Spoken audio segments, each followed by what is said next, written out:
नमस्कार, देवभूमि एक्सप्रेस में आपका स्वागत है। मैं हूं आपके साथ दीपक पतोरिया। मसूरी में भाजपा नेता शौर्य ढोभाल ने विजय संकल्प यात्रा को रवाना किया। इस दौरान उन्होंने शहीद स्थल पर शहीदों को पुष्पांजलि अर्पित कर याद किया। उन्हें यहां पर शौर्य ढोभाल ने कहा है कि विजय संकल्प यात्रा के माध्यम से बीजेपी के कार्यकर्ता जनता के सामने जा रही है, वहीं राज्य और केंद्र सरकार के विकास कार्यों को जनता के सामने रख रहे हैं। शौर्य ढोभाल ने कहा कि यात्रा के जरिए वह जनता से आशीर्वाद मांगेंगे और इस बार उत्तराखंड में दोबारा भारतीय जनता पार्टी को मौका दिया जाएगा। वहीं बीजेपी के संयोजक ओपी उनियाल ने कहा है कि मसूरी में विजय संकल्प यात्रा को लेकर कार्यकर्ताओं के साथ स्थानीय लोगों में काफी उत्साह था और अपार समर्थन विजय संकल्प यात्रा को मिला है।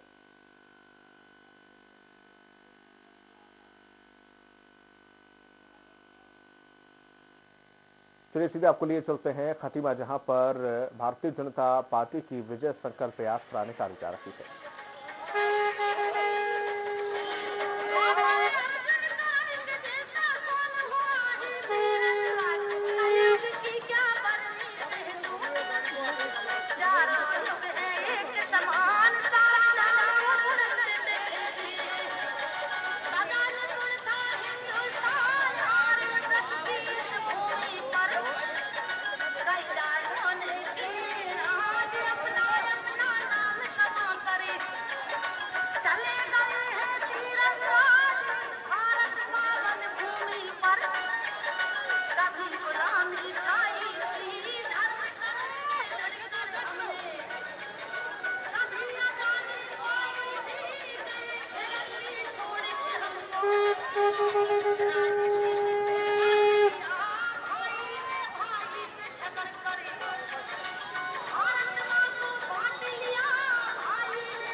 जनता पार्टी जिंदाबाद जिंदाबाद, भारतीय जनता पार्टी जिंदाबाद जिंदाबाद, माननीय नरेंद्र मोदी जी जिंदाबाद जिंदाबाद, माननीय नरेंद्र मोदी जी जिंदाबाद जिंदाबाद, माननीय पुष्कर सिंह धामी जिंदाबाद जिंदाबाद, माननीय पुष्कर सिंह धामी जिंदाबाद जिंदाबाद, माननीय मदन कौशिक जी जिंदाबाद जिंदाबाद, माननीय मदन कौशिक जी जिंदाबाद जिंदाबाद। अब की बार साग पात, अब की बार साग पात, अब की बार साग पात।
नहीं यार, राजू कैसी बात करते हैं भाई, आप हमारे यार उससे मैच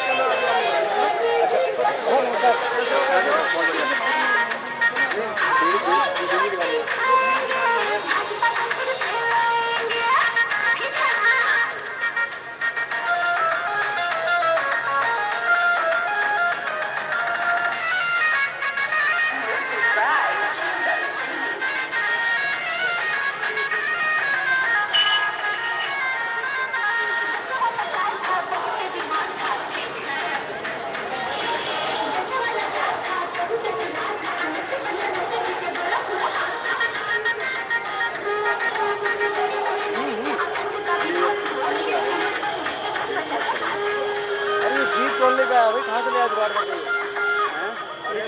मालूम है कितनी माता बच्ची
यहाँ से नहीं चल रहा, वो चल रहा है मीडिया सेंटर से, भाजपा के मीडिया सेंटर चल रहा है, भाजपा के मीडिया सेंटर से चल रहा है। वो जो ड्रोन चल रहा है ना, ऊपर एक ड्रोन चल रहा है, भाजपा के मीडिया सेंटर चल रहा है। हाँ हाँ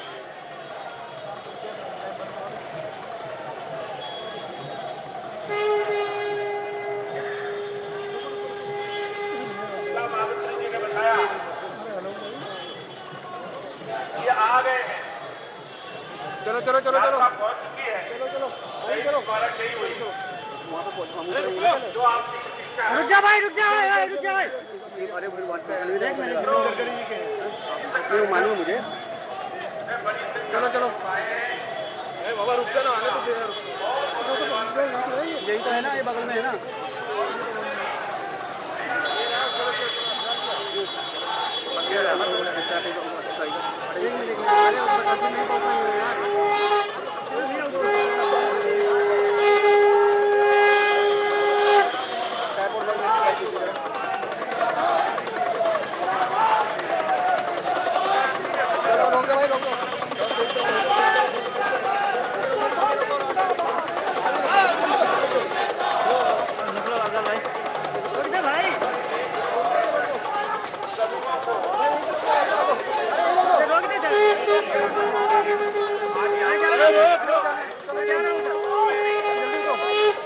ज्यादा नहीं कितना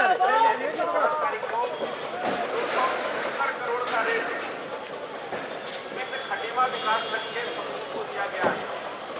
जितने भी लोगों ने इस खटीमा में अपने रोजगार के लिए आवेदन किया है, समूह बनाया है, सबको राज्य सहकारी बैंक और जिला सहकारी बैंकों के माध्यम से निःशुल्क, मेरा कहने का मतलब है कि बिना ब्याज का पैसा 1 लाख से 5 लाख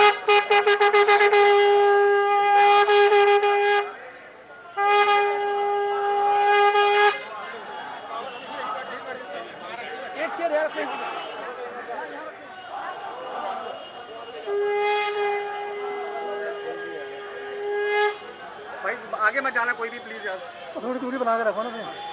इधर साइड आ जाइए। इधर चले गए भी तो आएंगे। हाँ तो हम घूम जाएंगे ना। आप घुमाते भी रहना यार, फिर पता लगा हमने वहाँ भी जाना ना। यहीं पर रुकना। हाँ सबको बोलना आगे से ना आए कोई। हेलो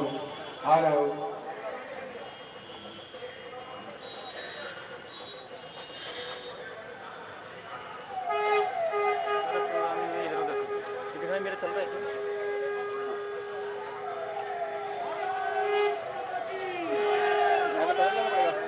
आगे मत जाना कोई भी ना, आगे मत जाना। बता भैया, थैंक यू सर। बताओ वीडियो वाले। नहीं मैं ये नहीं कर रहा। देखो इनको कौन सा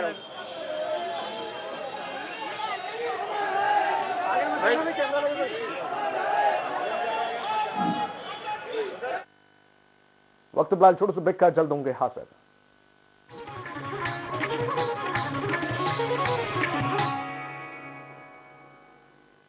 किसानों की उन्नत फसलों के जैसे ही किसानों के जीवन में हो उन्नति, इसी संकल्प के साथ प्रदेश के युवा मुख्यमंत्री सीएम धामी किसानों को पहुंचा रहे हैं हर योजना का लाभ। आज प्रदेश में किसानों को 3 लाख रुपए तक का ऋण बिना ब्याज के उपलब्ध कराया जा रहा है। पीएम किसान सम्मान निधि के अंतर्गत पात्र कृषकों को प्रतिवर्ष 6,000 रुपए का भुगतान उनके बैंक खातों में किया जा रहा है। उत्तराखंड में प्रधानमंत्री किसान मानधन योजना नामक वृद्धावस्था स्वैच्छिक और अंशदायी पेंशन योजना के अंतर्गत 60 वर्ष की आयु प्राप्त करने वाले कृषकों के लिए 3,000 रुपए की एक सुनिश्चित मासिक पेंशन की भी व्यवस्था की गई है। मृदा स्वास्थ्य कार्ड के प्रयोग से उत्तराखंड में आज लगभग 9 लाख कृषकों को निःशुल्क मृदा स्वास्थ्य कार्ड उपलब्ध कराए गए हैं। सुदूरवर्ती पर्वतीय क्षेत्रों में फार्म मशीनरी बैंक एवं मैदानी क्षेत्रों में कस्टम हायरिंग सेंटर स्थापित कर कृषकों तक कृषि यंत्रों की पहुंच बढ़ाई गई। प्रधानमंत्री फसल बीमा योजना के अंतर्गत 2017 से अब तक प्रदेश में लगभग 6 लाख कृषक बीमित किए गए हैं और 1,02,577 कृषकों को 2,316.26 लाख क्षतिपूर्ति का भुगतान किया गया है। दुग्ध समितियों के सचिवों हेतु मैदानी क्षेत्रों में 50 पैसे एवं पर्वतीय क्षेत्रों में 1 रुपए प्रति लीटर दूध में प्रोत्साहन राशि बढ़ाई गई। उत्तराखंड में किसानों को मिल रहा है केंद्र और प्रदेश सरकार की हर योजना का लाभ।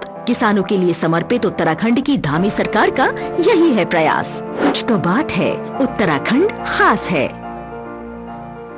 मुल्तानी कोका, कफ सिरप, तुलसी, वसा, यस्ती मधु, पिपली के गुणों से भरपूर, जो खांसी पर करे तुरंत असर, ताकि बदलते मौसम के साथ आप न बदले। अरे भैया, तुम्हें कब से क्या? लोग ऐसी गंभीर समस्या को हंसी मजाक में उड़ाते। खास जड़ी बूटियों से बना पेट सफा आयुर्वेदिक चूर्ण आज ही ले आए। पेट सफा पहली रात से ही असर दिखाता है और इसकी आदत भी नहीं पड़ती। पेट सफा, हर रोग दफा। देश और प्रदेशवासियों को नववर्ष की हार्दिक शुभकामनाएं। निवेदक Akums drugs and pharmaceuticals limited, SIDCUL, Haridwar. देश और प्रदेशवासियों को नववर्ष की हार्दिक शुभकामनाएं। निवेदक महेश प्रताप सिंह राणा, प्रदेश सचिव, कांग्रेस, उत्तराखंड।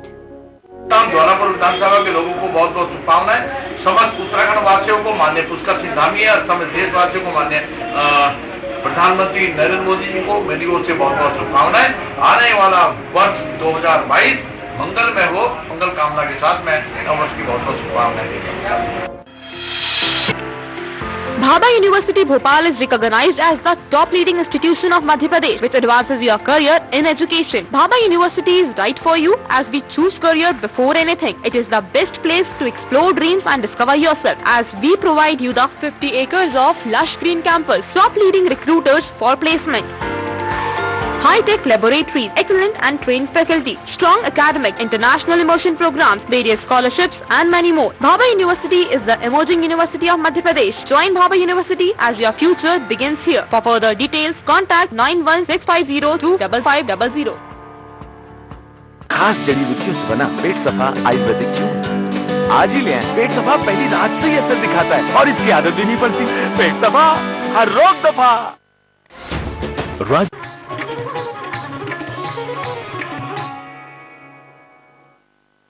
ब्रेक के बाद आपका स्वागत है। रुक करते हैं अगली खबर की ओर। काशीपुर में आम आदमी पार्टी की 6 जनवरी से विधानसभा क्षेत्र में नव परिवर्तन पदयात्रा निकालेगी और यह पदयात्रा 19 जनवरी तक चलेगी। इस दौरान क्षेत्र में घूमकर चौपालों पर बैठकर जन समस्याओं से रूबरू होंगे। संयोजक पार्टी के जिला अध्यक्ष ने यहां पर अधिक से अधिक संख्या में अपनी समस्याएं बताने के लिए अपील किया है और उन्होंने कहा है कि जन समस्याओं को मुख्यमंत्री समस्या निदान पोर्टल पर भी दर्ज कराया जाएगा। 6 जनवरी की सुबह 10 बजे हम लोग पैगा गांव से इसकी शुरुआत करेंगे। नव परिवर्तन पदयात्रा इसको हमने नाम दिया है और इसके जो संयोजक है वो हमारे जिला अध्यक्ष मुकेश चावला जी है। खबर देहरादून से है, जहां पर उत्तरकाशी के जिला पंचायत अध्यक्ष दीपक बिजवाल के कांग्रेस में शामिल होने के बाद स्थानीय कांग्रेसी खासे नजर आ रहे हैं। इसको लेकर दीपक बिजवाल ने बताया कि उनकी नाराजगी को दूर कर लिया जाएगा और उत्तरकाशी में कांग्रेस जीत के लिए पूरी तरह से तैयार है। वहीं बताया जा रहा है कि दीपक बिजवाल का यमुनोत्री विधानसभा सीट से टिकट फाइनल भी कर दिया गया है। इसको लेकर स्थानीय नेता खासे नाराज हैं। हमारी जो अवधारणा है वो कांग्रेस को लेकर ये है कि वो गरीबों की सुनती है और जो आज जो युवा हैं उनकी जो विजन है उसको समझती है। और मेरा भी यही ध्येय है कि हम किस तरह से उत्तराखंड में कांग्रेस को स्थापित कर सकें और उत्तराखंड राज्य के लिए कांग्रेस जरूरी है। उत्तराखंड पुलिस के द्वारा चलाया जा रहा ऑपरेशन स्माइल से कई लोगों के घरों में यहाँ स्माइल से कई लोगों के घरों में खुशी देखने को मिली है और डीजीपी अशोक कुमार ने बताया कि 2015 से यह ऑपरेशन चलाया जा रहा है, जिसमें अभी तक 3255 लोगों को बरामद कर उनके परिजनों को सुपुर्द किया गया। इस साल 3 महीने का ऑपरेशन 15 सितंबर से 15 दिसंबर तक चलाया गया, जिसमें सबसे ज्यादा बरामदगी हुई है। इस साल 1072 लोगों को बरामद किया गया। डीजीपी ने बताया है कि जिन 12 टीमों को ऑपरेशन स्माइल पर लगाया गया था उन्हें सम्मान राशि भी दी जाएगी। और अभी तक हम 3255 बच्चे और बड़े लोगों को बरामद कर चुके हैं। इस वर्ष हमारा सबसे बड़ा आज तक का रिकॉर्ड जो है हमने बच्चों को और परिवार वालों को मिलवाया 1072 लोगों। तान में मैं भर्ती हूँ। ऑपरेशन स्माइल टीम टिहरी में हम लोग उन्हें प्रतिभाग किया और टोटल बरामदगियां हमने 58 दी हैं, जिसमें पुरुष, महिला, बालक और बालिकाएं हैं। गाजियाबाद का एक अपहरण था, वो हमने 3 दिन के अंदर खोल दिया। पापा ने अचानक से बोल दिया जी मैं ऐसे ऐसे ककरौली का रहने वाला हूँ, इस टाइम मैं बहुत परेशान हूँ, मुझे 2 महीने हो गए। तो ऐसा ही कृपाल सिंह सर उनको यहाँ पे ले आए, अपने घर पे ले आए। सर बहुत अच्छे आदमी है वे, तो जैसे वे अपने घर पे ले आए उन्होंने हमें कॉल की। उत्तराखंड में पुलिस में भविष्य बनाने वाले युवाओं के लिए अच्छी खबर है। उत्तराखंड अधीनस्थ चयन आयोग ने 2014 पदों पर भर्ती की जो प्रक्रिया है वो शुरू कर दी है, जिसमें 1521 पदों के लिए पहले ही विज्ञप्ति जारी हो चुकी थी, जबकि 493 पदों के लिए बीती रात उत्तराखंड अधीनस्थ चयन आयोग ने विज्ञप्ति जारी कर दी है। सारी विज्ञप्तियां निकल चुकी हैं, जिनमें से 1521 तो कांस्टेबल लेवल के पद हैं। उसमें फायर सर्विस के भी फायरमैन हैं और सिविल पुलिस के भी कांस्टेबल हैं और पीएससी की भी कांस्टेबल है 1521, और 197 सब इंस्पेक्टर के पद हैं, वो भी पीएससी और सिविल पुलिस, एलआईयू और फायर को मिलाकर। वह खबर चमोली से है। जनपद के 194 विद्यालयों में 15 से 18 वर्ष तक के किशोरों का टीकाकरण कार्य किया जा रहा है और अभियान के अंतर्गत 27,743 बच्चों का लक्ष्य रखा गया है। टीकाकरण के लिए यहां कोविन पोर्टल पर ऑनलाइन स्टॉल बुकिंग की सुविधा शुरू की गई है और इसके साथ ही यहां ऑन स्पॉट पंजीकरण भी उपलब्ध कराया जा रहा है। अभियान की सफलता के लिए स्वास्थ्य विभाग ने पूरी तैयारी कर ली है। स्वास्थ्य विभाग ने सभी बच्चों से टीका लगवाने की अपील की। हम सुबह 9 बजे यहाँ पे पहुँच गए थे। बच्चों में अच्छा क्रेज दिख रहा है, सारे बच्चे 15 से 18 साल तक के बच्चे हैं, अच्छा वैक्सीनेशन हो रहा है। मेरा नाम सोनाक्षी है, मैंने बालिका इंटर कॉलेज में वैक्सीन लगाई, मुझे बहुत अच्छा लगा। मेरा अनुरोध है कि जो भी 15 से 18 वर्ष या बालिकाएं हैं वो भी अपने वैक्सीनेशन कर दे। वैक्सीन लगाया मेरे को बहुत अच्छा लगा और मैं जो जितने भी बच्चे हैं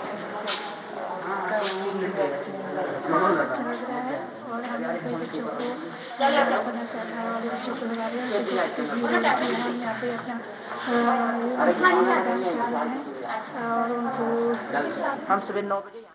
हल्द्वानी में अब शातिर चोर चोरी के अलग अलग तरीके अपना रहे हैं। अब तक कीमती सामान की चोरी करने वाले चोर अब धनिया, जीरा और इलायची भी चुराने लगे हैं। ऐसे में पुलिस ने 2 शातिर चोरों को गिरफ्तार किया है, जिनके पास से 5 बोरे धनिया और 32 बोरे जीरा और इलायची बरामद हुई है।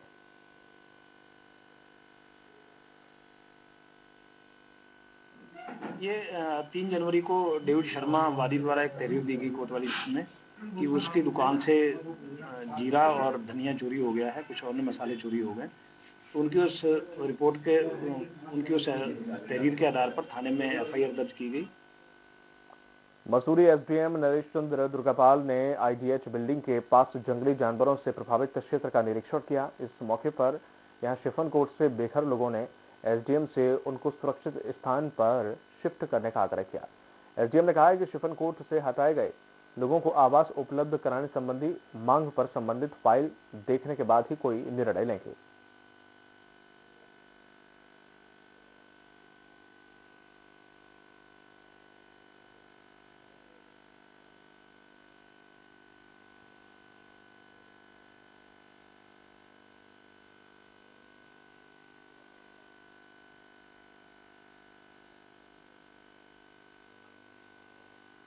इतना गंदगी है, इतना कूड़ा है, इतना है कि यहाँ पे कोई आना पसंद नहीं करता। लेकिन वो नीचे गए जहाँ की भालू की घटना है और जहाँ वो लोग गौशाला में रह रहे हैं, और निश्चित तौर पे एक अधिकारी एचएम साहब आए हैं तो उन्होंने उस चीज़ को महसूस किया होगा और हम सबको और रहने वालों को खुशी है, कम से कम अधिकारी ने उनकी सुध ली है।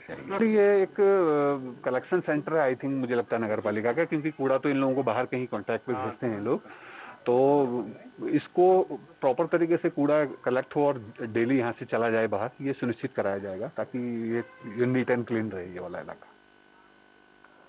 वीरगांव से बड़ी खबर है, जहां पर सभापति चुनाव से पहले कांग्रेस भाजपा में झड़प देखने को मिली। बीजेपी नेता देवजी भाई पटेल के भीतर जाने पर कांग्रेसियों ने हंगामा कर दिया। पुलिस का घेरा तोड़कर चैनल गेट के भीतर घुसे कांग्रेसी और बीजेपी नेता देवजी को निकालने और भाजपा के कार्यकर्ताओं भीतर घुसे जाने के दोनों पार्टियों के कार्यकर्ताओं के बीच यहां जमकर बहसबाजी और झड़प हुई।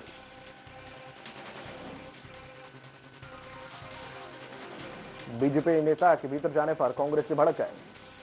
पुलिस का घेरा तोड़कर अंदर घुसे सभी कार्यकर्ता। अधिक जानकारी के साथ जुड़ गए हैं दिलीप साहू सहयोगी। दिलीप, क्या पूरा मामला था, क्या अब वहां की स्थिति कैसी है? जी बता दें कि बिरगांव में नगर निगम चुनाव में महापौर और सभापति के लिए अभी चुनाव हो रहे हैं। महापौर का चुनाव संपन्न हो चुका है। महापौर का जब चुनाव चल रहा था उस दौरान भी काफी हंगामा देखने को मिला, जब कांग्रेस के जो नेता है पंकज शर्मा वो अंदर चले गए थे, क्योंकि अभी लगातार दोनों पक्ष के जो भाजपा और कांग्रेस के जो कार्यकर्ता है वो बाहर डटे हुए हैं। हालांकि बिरगांव महापौर के लिए नंदलाल देवांगन का महापौर बनना तय हो गया है। उन्हें 40 में से 25 वोट मिल चुके हैं। हालांकि अधिकृत घोषणा होना भी बाकी है। इसके बाद सभापति के लिए जो चुनाव हो रहे हैं उसमें कांग्रेस और बीजेपी की ओर से जो समर्थित उम्मीदवार है वो एवज देवांगन है। वहीं कांग्रेस की ओर से, बीजेपी और जनता कांग्रेस की ओर से एवज देवांगन को तय किया गया है। वहीं कांग्रेस की ओर से कृपाराम निषाद उम्मीदवार है। लेकिन इस बीच जो वोटिंग चल रहा है, मतदान चल रहा है, इसी बीच में जो बीजेपी के पूर्व विधायक है धरतीवा क्षेत्र के देवजी भाई पटेल, वो वहां चले गए थे अंदर, तो उनको जाने की अनुमति नहीं थी। लेकिन उनके जाने से फिर कांग्रेस के जो नेता है, कार्यकर्ता है, वो भड़क गए, उनको बाहर निकालने के दबाव बना रहे थे। इसके साथ ही साथ बीजेपी के जो कार्यकर्ता भी उनके साथ मौजूद थे वो भी चले गए। तो इस तरह से काफी खींचतान हुई, काफी हो हल्ला के बाद उन्हें बाहर निकाला गया। बाहर निकालने के बाद ही शांत हुआ। लेकिन जब अंदर घुसे थे इस दौरान दोनों तरफ से काफी नारेबाजी हुई, काफी शोर शराबा हुआ। जी चलिए, तमाम जानकारी के लिए शुक्रिया आपका दिलीप। इस बुलेटिन में फिलहाल इतना ही। दीजिए इजाजत, नमस्कार।